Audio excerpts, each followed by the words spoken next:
بسم الله الرحمن الرحيم.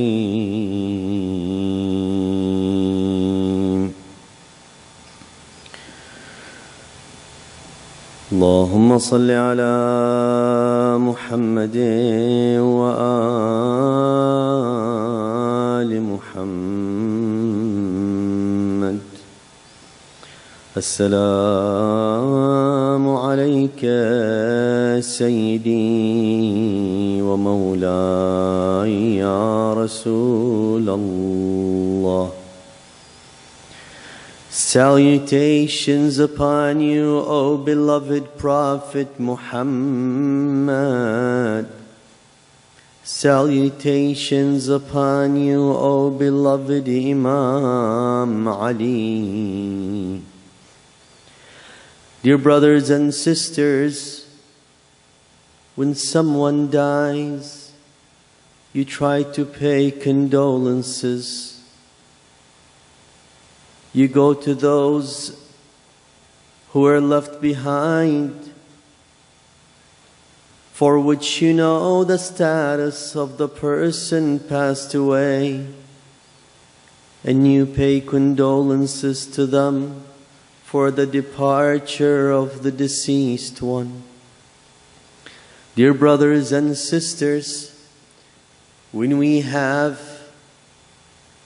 and listen and hear about the martyrdom of Prophet Muhammad, we go and pay condolences to whom? To Lady Zahra. When Imam Ali alayhi salam is martyred and killed, we go and pay condolences to whom? Other than Lady Zahra alayha salam.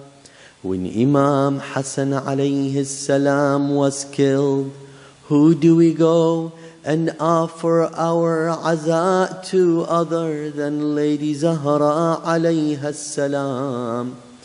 Dear brothers and sisters, on the day of Muharram, the 10th of Muharram in the land of Karbala, when Imam Hussein alayhi salam was martyred on the plains of Karbala, who did we go to offer the condolences other than Lady Zahra? Dear brothers and sisters, when Lady Zainab alayha salam passed away, who did we pay condolences to other than Lady Zahra alayha salam? But today, dear brothers and sisters, you think of it when Prophet Muhammad sallallahu alayhi wa alihi, you want to offer condolences, you go to Medina. When you want to go and offer condolences to Imam Ali, you go to Najaf. Imam Hassan, you go to Medina. Imam Hussein, you go to Karbala. Dear brothers and sisters, on a night like this, who do we offer the condolences through which we can know the status of that who passed away? Do we start with Prophet Muhammad? Do we go to Imam Ali? Do we say Al-Aza to Imam Hassan? Do we say Azzam Allahu ujurakum to Imam Hussein? Who do we shed the tears with? Lady Zainab. Dear brothers and sisters, when we pay the condolences to Prophet Muhammad, to Imam Ali, to Imam Hassan, to Imam Hussein. Tell me then, who is she that we are weeping? Who is it that we are shedding the tears on? Who is it our hearts are broken for? Who is this person? Her father is Muhammad sallallahu alayhi wa alihi. Her husband is Imam Ali. Her two sons are Al-Hasan and Hussein. We know no one else who can claim this status other than Lady Zahra, other than Lady Zahra. And that is why when she went in front of, she went to talk to the people of Medina, what did she say? She told the people, all the people, as they gathered together to hear what is going on. Why is Lady Zahra alayha salam, she's in the mosque, the grand mosque in Medina, Al-Zahra, Fatima, why is she there? And that is why when she said what she said, she titled it, Ayyuhan nas a'lamu anni Fatima wa abi Muhammad. Dear brothers and sisters, she recalls, she made everyone remember, she is Fatima, her father is Muhammad sallallahu alayhi wa alihi. Ya wayla, ya Zahra,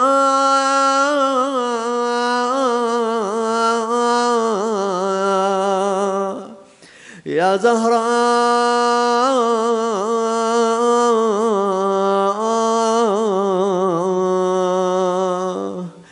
سيدتي ومولاتي يا فاطمة،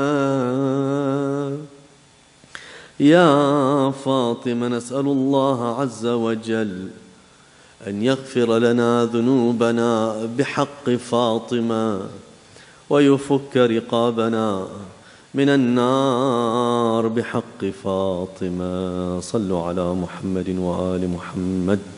اللهم صل على محمد وآل محمد.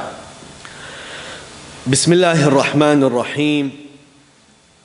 الحمد لله رب العالمين. الحمد لله نحمده ونستعينه ونستغفره ونستهديه، ونعوذ بالله من شرور أنفسنا ومن سيئات أعمالنا. من يهدي الله فلا مضل له ومن يضلل فلا هادي له، والصلاة والسلام على حبيب قلوبنا وشفيع ذنوبنا أبي القاسم محمد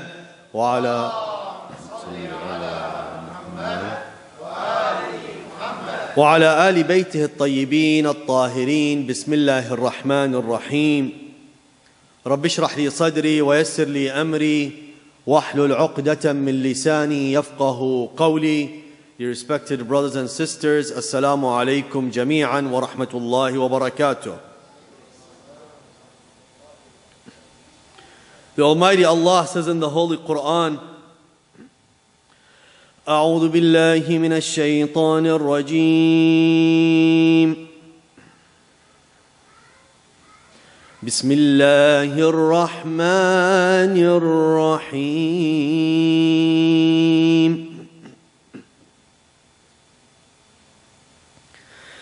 يقولون لئن رجعنا إلى المدينة ليخرجن الأعز منها الأذل ولله العزة ولرسوله وللمؤمنين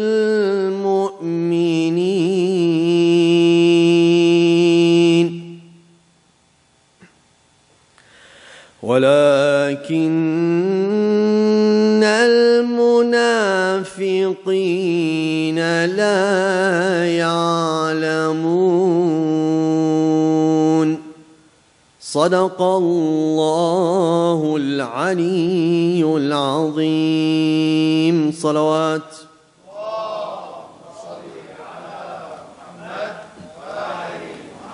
Dear respected brothers and sisters, once again, Assalamu alaikum wa rahmatullahi wa barakatuh. And I would like to thank each and every one of you for making the time tonight out of a very busy schedule on a weekend and on a Saturday night in a freezing cold to mark your participation and your loyalty and commitment to Ahlul Bayt Salamullahi Ta'ala alayhim. Very important. The act of coming out here tonight at this time, the act of coming out here tonight and participating in commemorating the martyrdom of Lady Zahra Salamullahi Ta'ala alayha. This act is a reflection of your commitment not only to an individual. The individual represents a mindset and a way of thinking. The ideas and the thoughts carried on, as our respected doctor said, as Lady Zahra alayha salam pointed out, to our belief in the Holy Quran and the knowledge of the Holy Quran.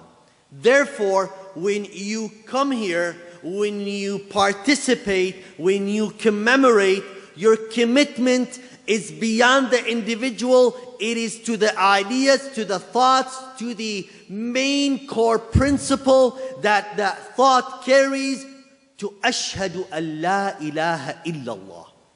This is what Lady Zahra alayha salam is. This is what she stood for.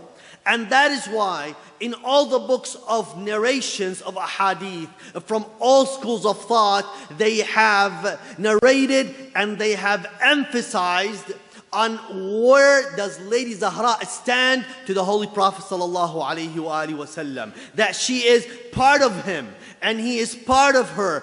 And whoever hurts Lady Fatima hurts him and therefore hurts Allah Azza wa Jal. And there is an underlying reason for that. Because Lady Fatima alayhi salam, from beginning to end, all her life, she manifested, she reflected, she was the talking, walking principle of Ashhadu an la ilaha illallah. And therefore, those who fought Fatima, those who were enemies to Fatima alayhi salam, are enemies to Ashhadu an la ilaha illallah. And that is why those who commit and those who participate and those who back and those who try to stand with Lady Zahra alayhi salam, all they're doing is they are standing for the principle of Ashhadu an la ilaha illallah. This is the core. This is what we are talking about, and this is what we are trying to relate to. The importance of Lady Fatima alayhi salam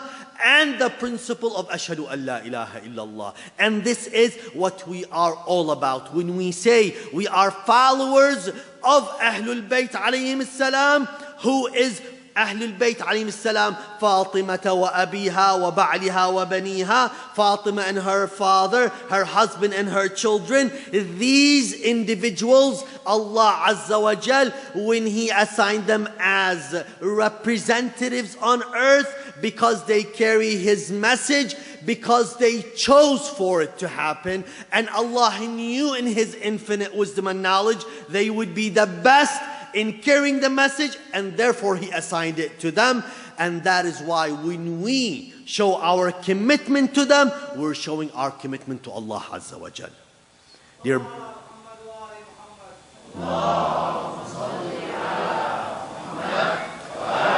Dear brothers and sisters, the school of thought of Ahlul Bayt alayhim salam, and we as known as Shia of Ahlul Bayt alayhim salam, followers of Ahlul Bayt alayhim salam, we have those elements of strength that we need to understand and we need to comprehend, because in today, dear brothers and sisters, each and every one of you should walk with pride, knowing he or she is related to that school of thought.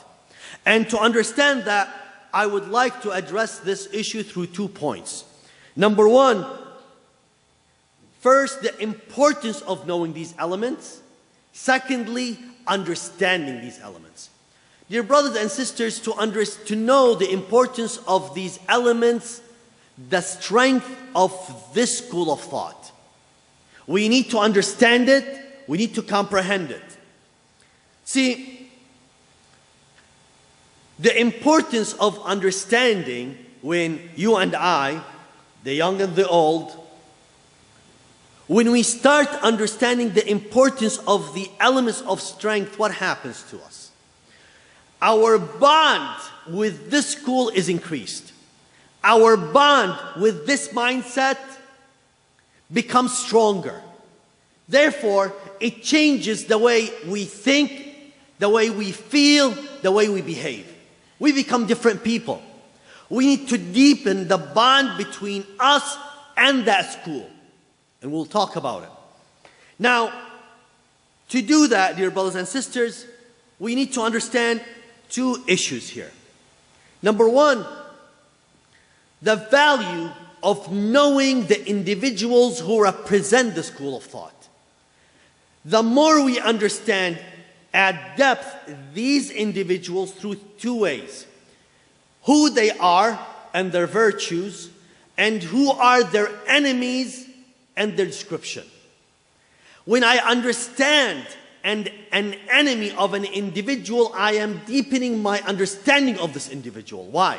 Because when I understand the enemy took a stand because he or she was deprived of something because of that individual.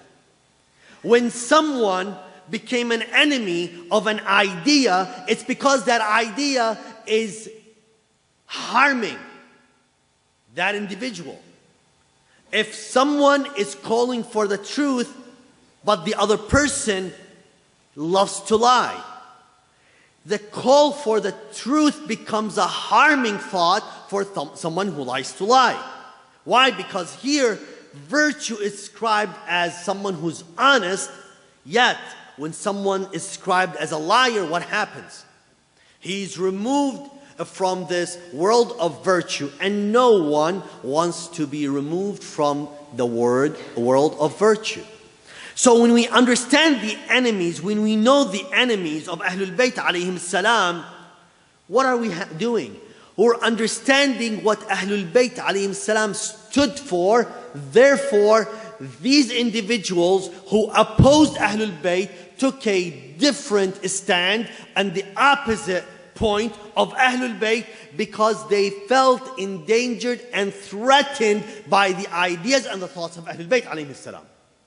So when I want to understand and know of the strength of the school of Ahlul Bayt, I don't only study Ahlul Bayt alayhim salam, the Imams alayhim salam, the Ma'sumin, the Immaculates. No, I also need to understand and know their enemies. Why? Because today, dear brothers and sisters, you think we do not have enemies of Ahlul Bayt alayhim salam? Anyone who is opposed to the ideas of Ahlul Bayt alayhim salam becomes an enemy of Ahlul Bayt. It's a battle of the mind. It's a battle of intellect. This is where the battlefield is. If we can understand and reach out to people to understand the thoughts and ideas of Ahlul Bayt alayhim salam, you'll see people changing. Al-Imam Rida salamullahi ta'ala alayh tells us of the best way to reach out and to try to talk to people, to display the words of Ahlul Bayt alayhim salam.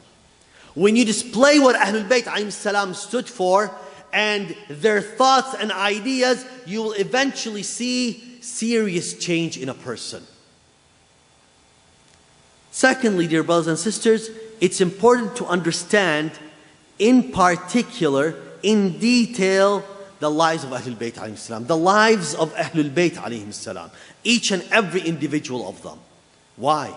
Because then I can relate to them and you can relate to them. The more you can relate, the more that you can see, imagine what would the Imam do at this point, at this time, the more he is alive with me in my life and throughout every step of it.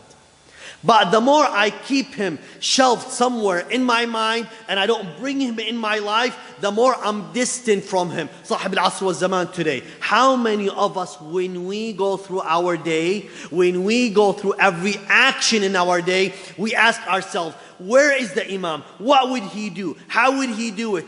Do we ask and talk to the Imam in our minds or not? This is a way to strengthen the bond between us and Sahib al-Asr wa Zaman alayhi salam. So, to deepen this relationship is important. The second point, so the first is trying to understand the importance of these elements of strength. And we said, we do this through deepening the belonging to the school, and secondly, to strengthen our strongholds.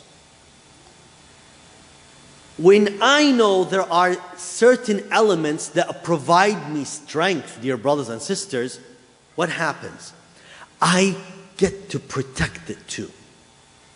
For example, let's say this is a fortress that you have to protect and the enemies are outside. If you know that it is important to take care and protect this point and that point, it becomes a lot easier in your minds to protect these points throughout the day. But without identifying them, you are at loss. So, this brings me to the next important point. What are these elements of strength in the school of Ahlul Bayt alayhim salam that we ought to pay close attention to and deepen our understanding of? Today, I will address 4 points only. 4 elements. And I want you to think with me about these elements, and let me remind you, dear brothers and sisters, as we learn, and we are all here students, we're students of the school thought of Ahlul Bayt alayhim salam. And let me, since I came to this point, I want to thank my respected, beloved doctor that with his kindness, he overwhelmed me, but I want to make a correction. I'm in no way, shape a scholar. It's very kind of him, and I'm not being humble or out of humility. I am strictly a student of Ahlul Bayt alayhim salam, of the sciences of Ahlul Bayt alayhim salam. One of my teachers in the holy city of Najaf, he was addressing me in one of his lectures, and we were talking about the state of knowledge and a state of scholarship and scholars. And he is someone who has studied for many, many years, has reached the level of ijtihad. And he is very well founded in his knowledge.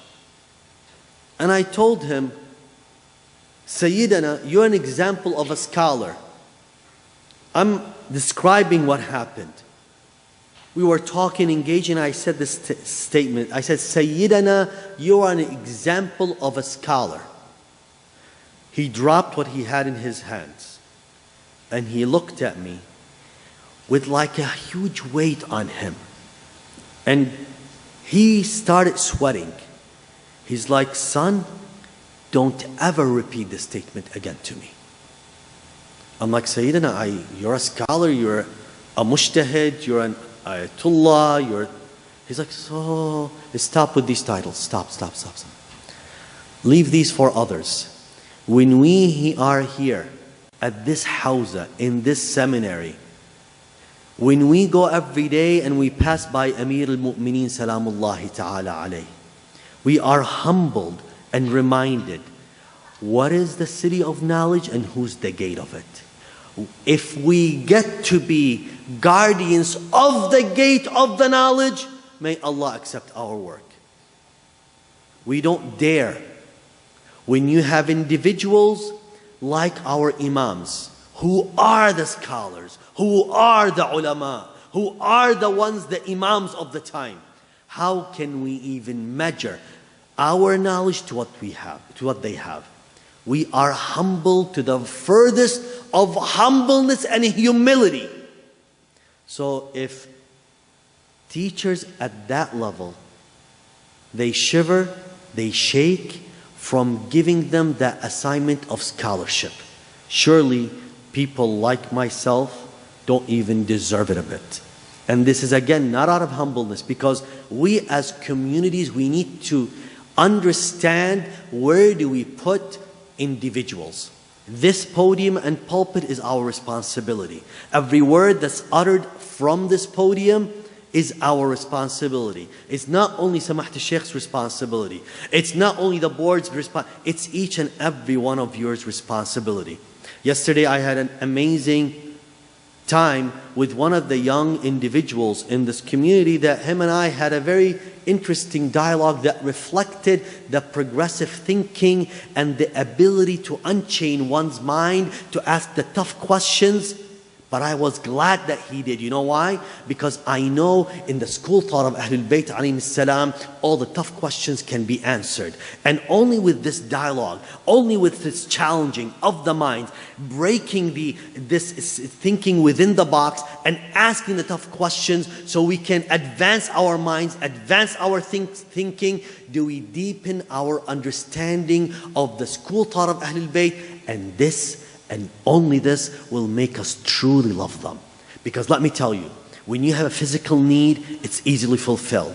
When you have an emotional need, it becomes more of a struggle. But the best need that is forever fulfilled, that makes you happiest, is the one that has to do with the intellect. When your mind is at loss and it wants to grab that answer and it's looking for the truth, when it finds the truth, it appreciates it. And it appreciates that who gave it to you.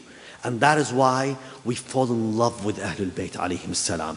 Because they fulfill our minds. They quench our thirst for what? For knowledge. And that knowledge is the true thing that makes us progress. Dear brothers and sisters, we all spend time. What happens? Every instant of your life, of your day, has an impact on who you are. When you indulge in certain things throughout your life, you think whatever you do does not affect and impact you as a person.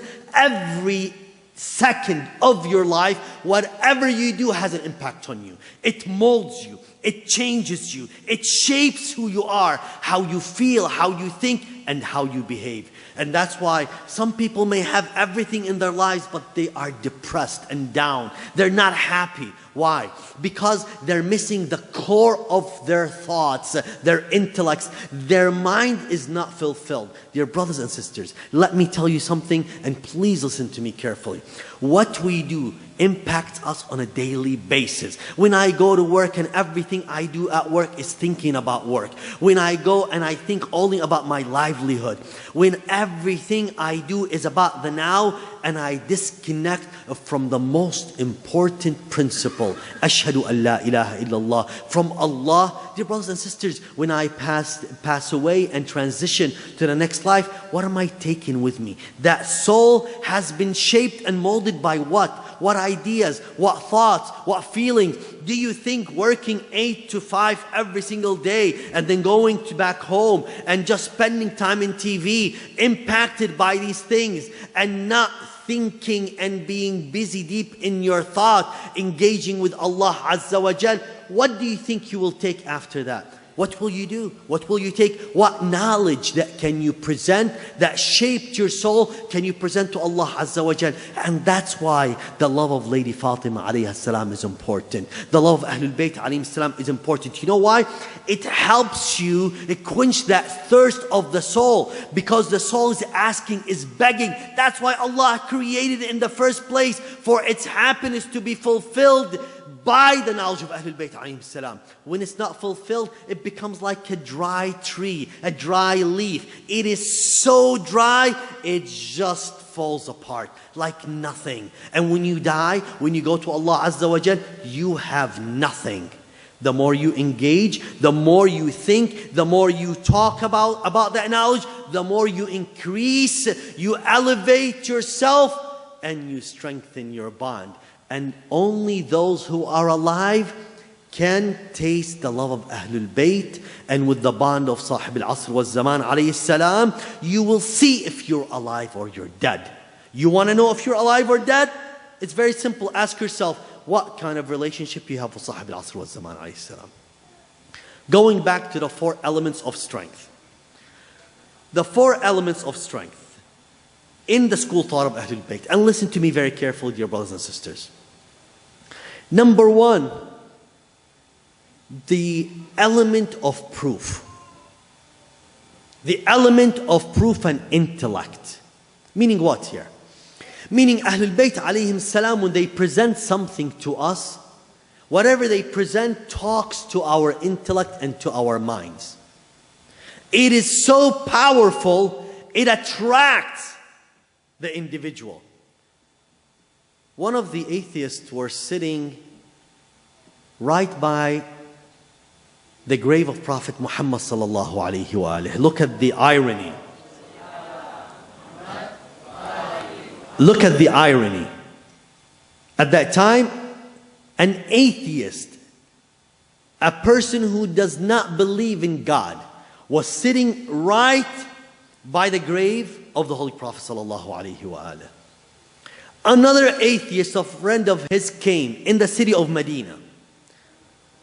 He told him, "What are you doing here, sitting here?" He said, "Yes, I'm sitting by the grave of Muhammad." I apologize for just stating his name, but that's what he was saying like that. He says, "Do you believe his name is called upon 5 times, and his grave is here cited, and people come and visit it?" Shwaya, pay attention to what I'm saying, please. So one of the companions of Imam al-Sadiq alayhi salam was sitting there. He came to him. He was mad. He's like, "How dare you talk like this about the Prophet Muhammad sallallahu alaihi wasallam?"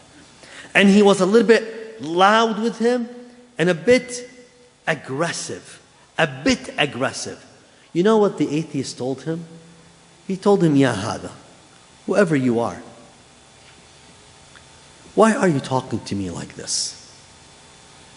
First of all, if you have a proof and an argument, let's discuss it.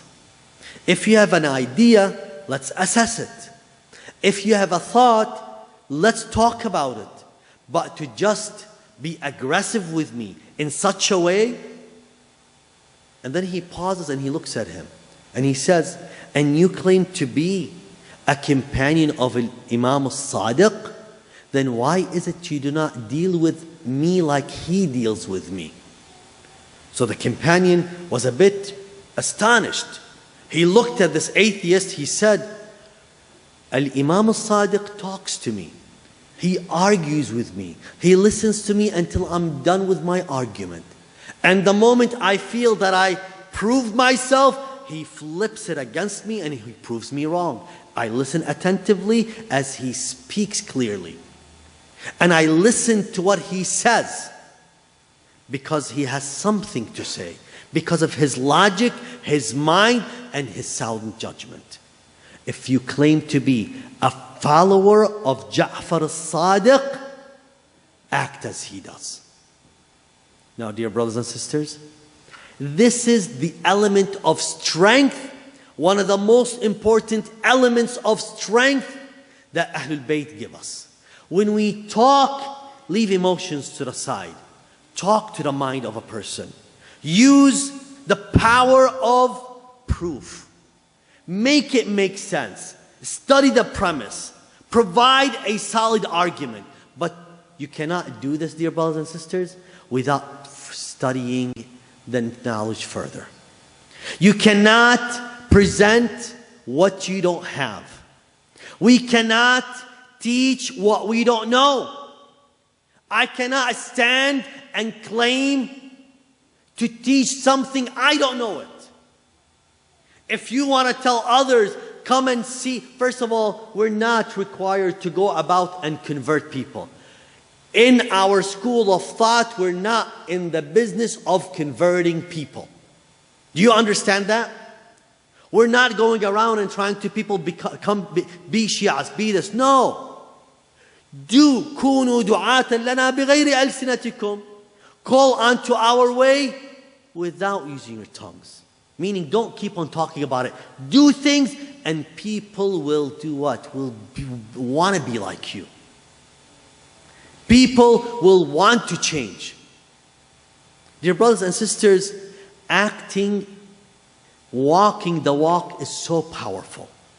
Acting what you say is so effective. But you know, there is a saying that the word that comes from the heart enters the heart. Why is it so many times we say things but no one is affected by it? Because we don't mean it. We were not so engaged in what we say to a point that it touches someone else. That's one element. The element of proof. It helps us clear how we think.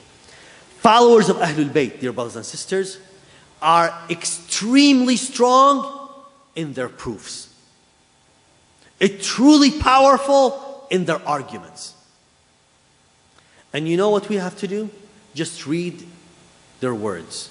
Take the time and understand what they say. You'll be so amazed by the words of Ahlul Bayt alayhi salam. The first thing someone will say, but say, we don't know Arabic. Okay, why don't you learn it? Seriously. Why don't you learn it?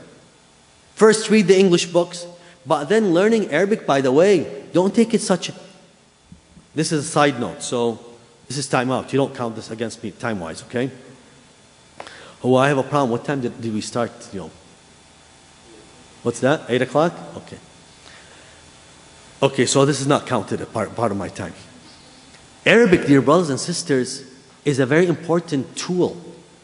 Allah Azza wa Jal. Let me tell you this. Let me discuss this with you. If you think of me, for example, let me assume you walk in and you think I am the best IT technology mind that ever walked the face of the earth. Okay? And I'm using a tool. You see me using a tool. And as I'm speaking, you realize I'm using this tool.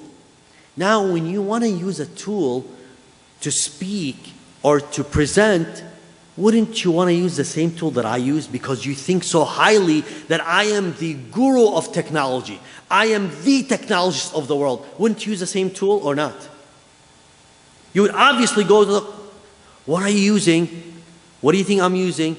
If a Mac lover, he goes, oh, he's using an iPad, and a PC lover, Microsoft lover thinks, oh, he's using Surface Pro.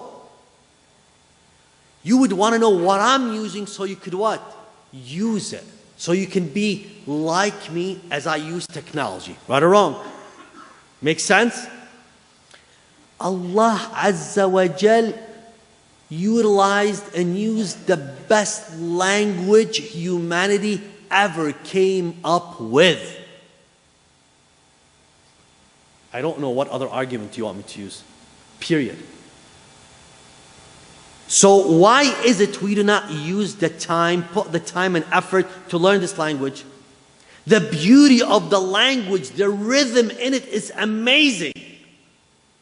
And then the knowledge, as you deepen your understanding to extrapolate from it so many ideas and thought. The dear brother who recited the Quran, man, it was amazing. Listen to what he said from Surah Al-Hashr. لو أنزلنا هذا القرآن على جبل. Did you hear the verse he recited? It was so powerful.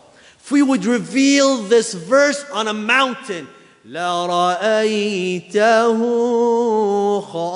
خَاشِعًا. You would see this mountain in a state of khushu', مُتَصَدِّعًا. It would crack up. Why?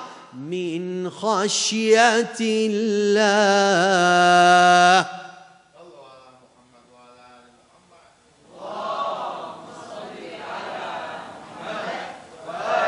It is so powerful this statement. I don't understand. Later on in the verses, you should read the last verses from Surah Al-Hajj. Huwa Allah. Oh, wallah, you would shiver. You would shake. Huwa Allahu alladhi la ilaha illa hu. Imam Zayn al-Abidin, what does he say? Ya man la ya'lamu ma huwa illa hu. Only he knows who he is. The power of understanding that Creator, who all of us would not be here except because of He, and every instant of our breathing life is because of Him. Do you understand that relationship now between Him and you and Him? The dependency on Him. Do you feel it? Do you live it? Living the life with the bond with Allah is the most powerful thing. And He tells us, this bond, its gates, is through the gates of Ahlul Bayt alayhim as-salam. Dear brothers and sisters, one of the most powerful visitations that you'll ever read in Mafatih al-Jinan, it's what? Az-Ziyara al-Jami'ah. Read it. The grand visitation. They are the gates from which Allah has approached. You want to learn about Fatima? You want to learn about Lady Fatima alayhi salam? You want to learn about Imam al-Hujjah alayhi salam? Read that visitation, understand who they are. And then you will not skip a day without visiting them and saluting them. Because you want to strengthen this bond. Some of people come and ask me, Sayyid, you know what? We feel down, we're not happy, we're this, we're that, we don't feel we're blessed. I ask them, do you recite a visitation of Ahlul Bayt alayhim salam at least once a day? No, we don't. Do you read at least a dua once a day? No, we don't. Do you read the Holy Quran once a day? No, we don't. Okay, how in the world do you want to be connected to the infinite, the absolute, and most powerful? How would you want to? Seriously. We're so disconnected, yet we wonder, why are we disconnected? Because we choose to be disconnected. One of the most important elements of strength is the proof. It makes us connected, dear brothers and sisters. The other element is our legislation. One thing very quickly, when you look at all other schools of thought, their legislations is stopped with the departure of the Holy Prophet sallallahu alaihi wasallam, al-halal wal-haram and all these details. And they were disconnected from the original fountain of knowledge. And that, dear brothers and sisters, it created a big vacuum for them. But for us, first of all, until today we have Sahib al-Asr wal-Zaman alayhi salam. And until today, dear brothers and sisters, we are connected with him in the fine revelation through our marja'iyat, our jurists. We'll talk about that later. And this, dear brothers and sisters, this whole idea of legislation puts the light, focuses the light on the issue of imamah. And the issue of imamah teaches us that legislation stayed as we have it today. Our pool of understanding the text, how do we know the halal and haram? Our jurists who are qualified to understand the halal and the haram, they have a vast pool of knowledge, a very deep pool of knowledge to tap into and extrapolate verdicts from and based on. We have, if you look at the important 4 books of hadith, Al-Kafi, Al-Istibsar, Man La Yahdurhu Al-Faqih, Al-Tahdhib, and then you look what came after later, like Al-Hur Al-Amili with his Wasa'il Al-Shi'a, Bihar Al-Anwar for Al-Majlisi, and all the other books of hadith. It provides us a pool of understanding and knowledge to tap into to understand our religion further. Dear brothers and sisters, we do not have to go back to mere opinions and desires to decide on verdicts. No, we have a solid school that provides us with a solid structure to extrapolate and extract verdicts. And that's why you see the scholars, dear brothers and sisters, they study for 40, 50 years in the Hawza to reach that level that they become jurists themselves to give you a verdict. Why? Because they're tapping into this infinite knowledge and they become representative of that knowledge of Ahlul Bayt alayhim salam. It's not any Joe Schmo coming up and say, I studied for a year or two and therefore I become Ayatullah. No, we don't have this nonsense, we don't have it. In addition, dear brothers and sisters, the focus on Imamah makes that the statements that they say sacred and holy. Now, dear brothers and sisters, I talked about two elements so far. Number one is the element of proof. Number two, the element of legislation. That we are alive today, not disconnected from these elements. It's lively. We're living it. The third element is a more of a defensive element that we need to focus on and we need to protect. Dear brothers and sisters, and this is the element of jurists, al-marji'iyya, al-mujtahidun. Dear brothers and sisters, jurists have two roles. I want you to understand me very clearly on this. They have two roles they play. One is to deliver the knowledge of Ahlul Bayt alayhim salam. Secondly, to defend it. So they deliver it and they defend it. When someone it tries to poke holes at it, it tries to come up with questions, they defend it, they answer it. But more important is not when I might have a legitimate question, that's not an offensive act. No, ask and there's no problem. But the problem is when you try to mix the words and you're not qualified and say you are qualified and start delivering what you think it is with no prior knowledge and ability, and you do harm to the knowledge of Ahlul Bayt. Our jurists and scholars, their role is to defend and protect against this. In the book of Ihtijaj, narrated by Imam Musa ibn Ja'far al-Kadhim salamullahi ta'ala alayhima,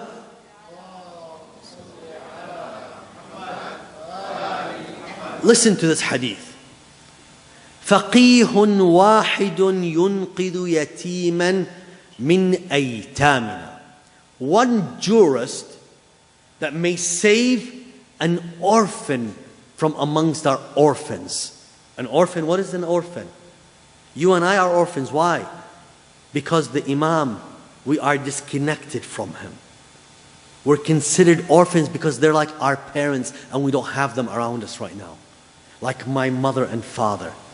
An orphan is someone who lost his father at a young age, an age before puberty. That's what an orphan is.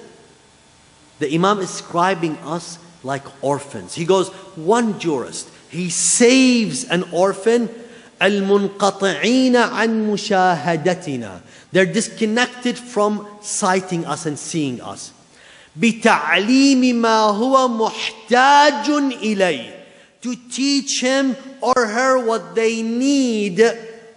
أَشَدُّ عَلَى إِبْلِيسِ مِنْ أَلْفِ عَابِدٍ. One jurist is harder than 1,000 worshipper on Satan. Means one scholar can do so much in teaching people, in relating to people, in advancing people. Al-Imam Rida salamullahi ta'ala alayh, he says something beautiful. On the day of judgment, يُقَالُ لِلْفَقِيهِ يَوْمَ الْقِيَامَةِ. The jurist is told on the day of judgment, O you who sponsored the orphans of Ali Muhammad, the weak ones, the ones who love them, stand up so you can intersect for them. They say, the scholar stands up. And anyone who benefited from him stands up with him. And he enters heaven, and with him, those who benefited from him enter heaven with him. Until one asks, who are those who are with him? He goes, the first ones are those who took the knowledge straight for him, and the others are those who benefited the rest. When you sit around scholar, dear brothers and sisters, when you sit to benefit from Ahlul Bayt alayhim salam, what is happening? You are guaranteeing your place in heaven. So you need to find a scholar and you need to be a student. You need to learn. You need to be engaged in learning. You need to try to benefit yourself. The other role of the scholar, to defend the school thought of Ahlul Bayt alayhim salam. The Imam al-Sadiq alayhi salam describes them as individuals who are defending the borders against what? Against evil and its followers. Let me talk about this for a bit. When the Imam alayhi salam describes the jurists as the soldiers who are defending the borders, what is he saying? The borders between me and evil. Where is that border? Is there a border that I say, okay, here's evil, here's me? No. You know where that border is? You know where it lies? You know where it exists? Right up here. Ahsan. It's right up here. When the word of a scholar enters my mind, he is in my mind. He is the one, the soldier in me that defends me against the evil whispers. Subhanallah. Don't you want to protect yourself? Don't you want to have a great army? Don't you want to have a very solid engagement in the battlefield of the mind? You need to know your scholar. You need to engage with your scholar. You need to listen to your scholar. Dear brothers and sisters, that is why we need to stand firm against those who try to weaken our jurists. Some say, where do you guys come up with this whole thing? Mujtahideen, Maraja, and all this stuff. No. This is from the time of our Imams alayhim salam. عن الوسائل الحر العامل narrates this. عن عبد العزيز المهتدي, one of the companions, he entered to Imam Rida alayhi salam. He said, oh Imam, I don't see you at all times. Where should I learn and take the rules of my religion? He said, خذ عن يونس ibn Abd al-Rahman, one of the companions of the Imam alayhi salam. And if you look at في كتاب اختيار رجال, اختيار معرفة الرجال, الإمام رضا عليه السلام described Yunus ibn Abd al-Rahman. He said, Yunus ibn Abd al-Rahman huwa Salmanu zamanih. He is the Salman of his time. And then Al-Imam also, Al-Hasan al-Hadi alayhi salam, he says, as Ahmed ibn Ishaq, one time one of his companions asked him, he goes, who do I transact with when you're not around? He told him, go to Al-Amri. He is my trustworthy person, and whatever he tells you, follow him. Dear brothers and sisters, the Imams have assigned people for us from that time, for us to follow them. This whole issue of going to a jurist is not something new. Therefore, dear brothers and sisters, the other element is what? In connection to that is the economical element. How do you think we're so strong? Our jurists, our maraja, you think we are today sitting here in New Jersey just because it happened on its own? No. Our maraja throughout time, they protected our religion, our faith. How do they protect it? It's through that knowledge. It's through engagement. Dear brothers and sisters, financially they were strong too. You know how? They did not depend on governments. They did not depend on rulers. They depended on the Shia themselves, who gave their obligation. They gave their khums out, and this khums is one of the reasons we are today standing talking. Why? Because it's through this element of financial strength that we were able to build centers and mosques around the globe. Today, Imam Hussein alayhi salam is mentioned on podiums and on pulpits all over the globe. Why? Because people like you build places like this. By the way, side note here, this whole issue of khums, don't take it lightly. This is the right of Sahib al-Asr wa Zaman alayhi salam. Whatever you have excess at the end of the year of your money, you take 20% of it and you give it to the jurist. Part of it goes to the Sada, part of it goes to building and advancing the madhab. Building places like this. So don't say, oh, I have nothing to do with it. No, no, no. You have to be very careful. What money rights your imam has in your money, you think your money is yours? You think you really own the dollars that you have? No, no, Allah gave it to you as a trust to see, so you can see what you will do with it. And then what? That part of it, you take it out. You build places like this. So what? Look at the cycle. Look at the financial strength here. You build places like this so you can be taught by the scholars, so on the day of judgment you have a reason to enter heaven. It's here that you build the mind. It is here that you come together, socially, intellectually, mentally, emotionally. You're attracted, you're put together, you're engaged with the Imam alayhi salam through these places. Don't take it lightly. The last element, and I'm going very fast because I know my time is up. The last element is the element of media and communication, dear brothers and sisters. One of the most important elements here is the element of communication and media. To make people understand what happened to Ahlul Bayt alayhim salam. What does it mean to you and I, what happened to Ahlul Bayt alayhim salam? If I tell you your happiness is understanding them, is in understanding them, is in knowing them, you need to be bonded with them to understand what they went through, the struggles they had to go through in their lives. And therefore, what happens to you? You create a point of strength in your heart. When you undergo hardship, what happens to you then? You become strong. Why? Because you remember you're bonding with Ahlul Bayt alayhim salam, with Fatima and her father and her husband and her sons. And you know they're there for you. They see what you do. They see how you react.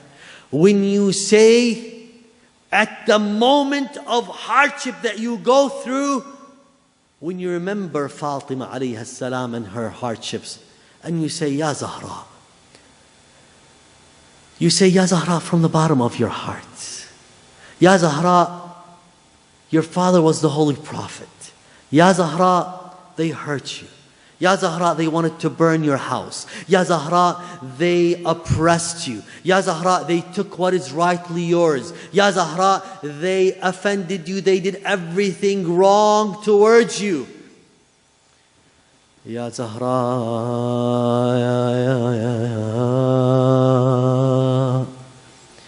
Ya Zahra,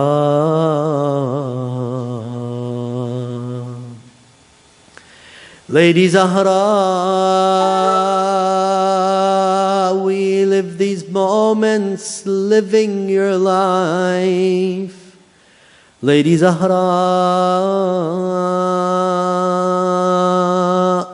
we live these moments thinking of what happened to you. Lady Zahra,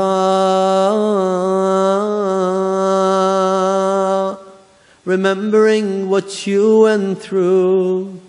Lady Zahra, that's why we love you.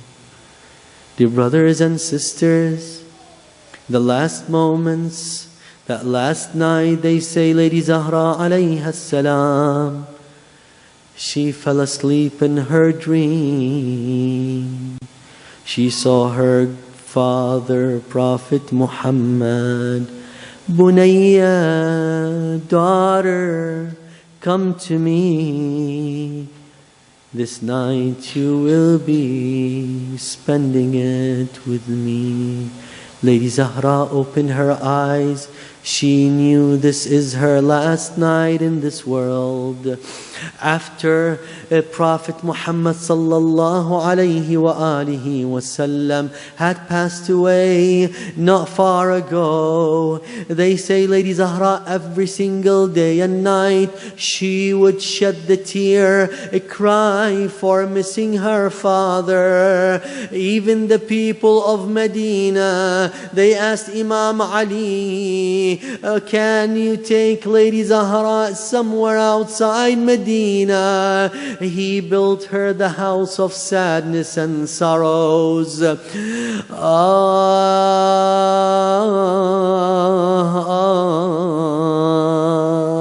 Dear brothers and sisters, they say Lady Zahra alayha salam, she sat with Imam Ali. These last moments, someone knows they're going to pass away, depart this life very soon.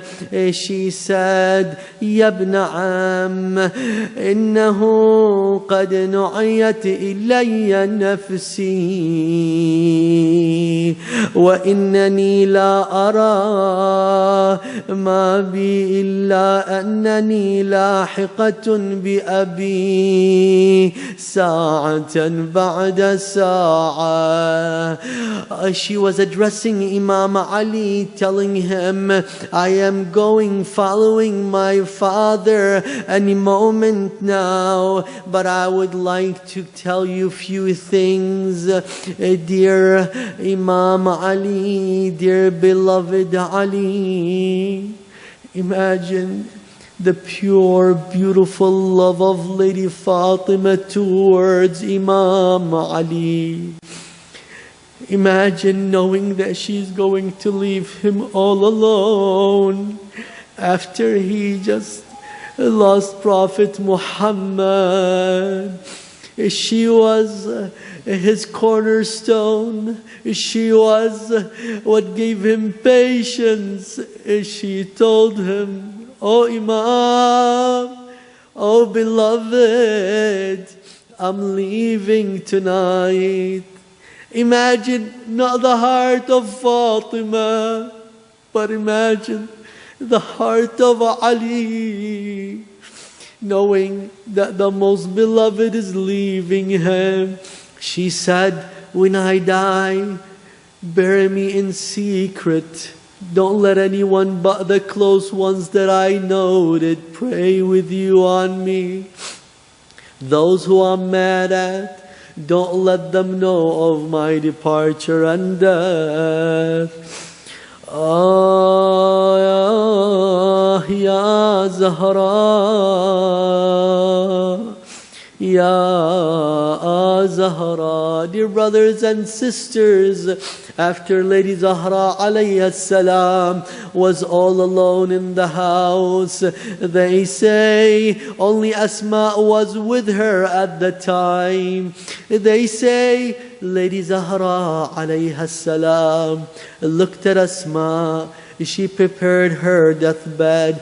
She sat down late in that deathbed. Asma looked at her and said, Ya Asma, I will recite the Quran.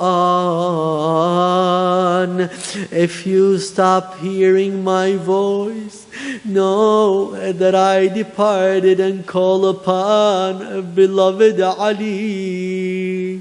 They say Lady Zahra alayha salam reciting the Quran. In the last moments, they say,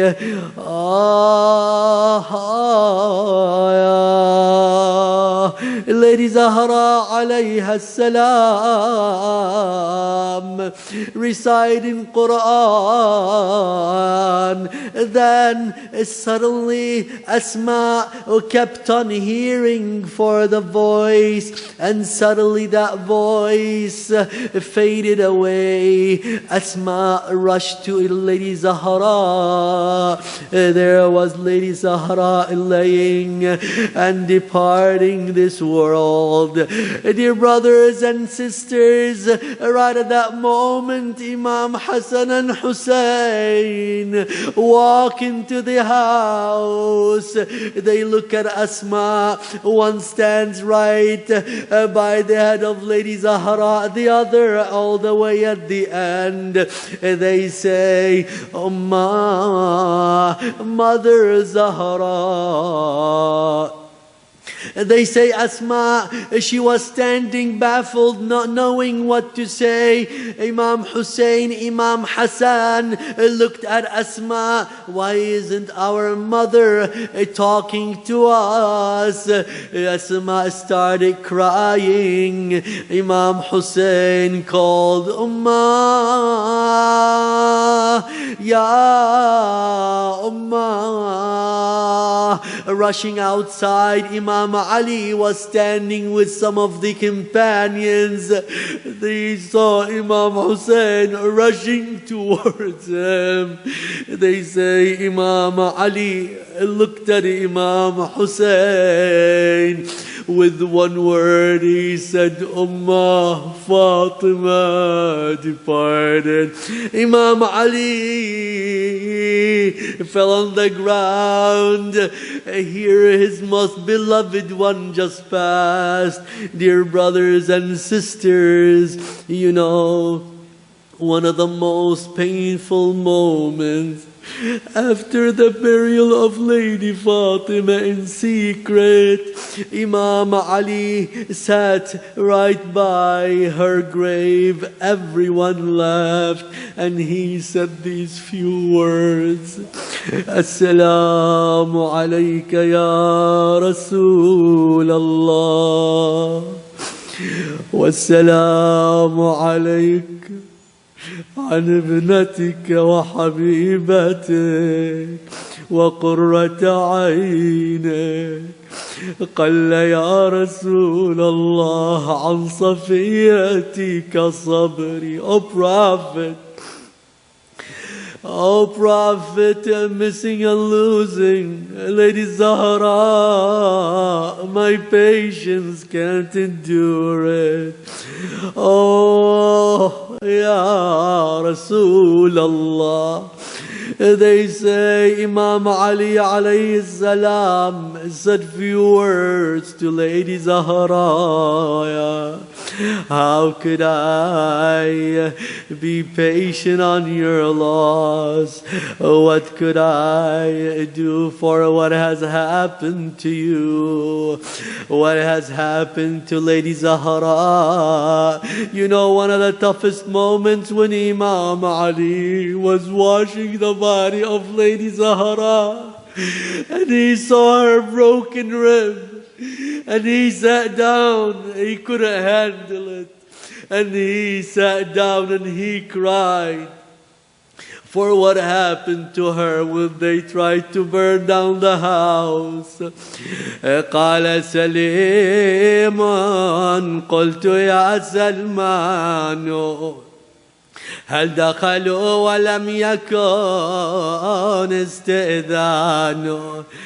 فقال إي وعزة الجبار وما على الزهراء من خمار لكنها لا آذت وراء الباب رعاية للستر والحجاب. فمذ رأوها عصروها عصرة كادت بنفسي أن تموت حسرة. نادت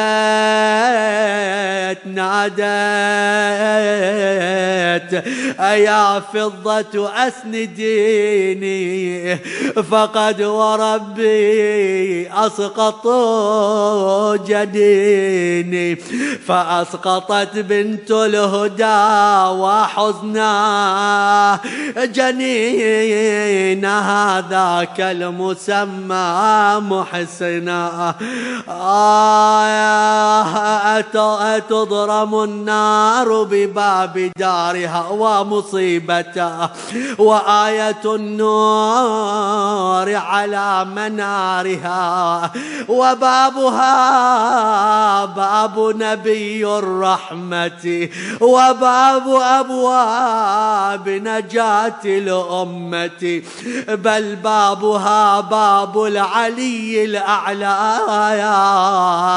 فثم وجه الله قد تجلى، فاكتسبوا بالنار غير العار، ومن ورائه عذاب النار.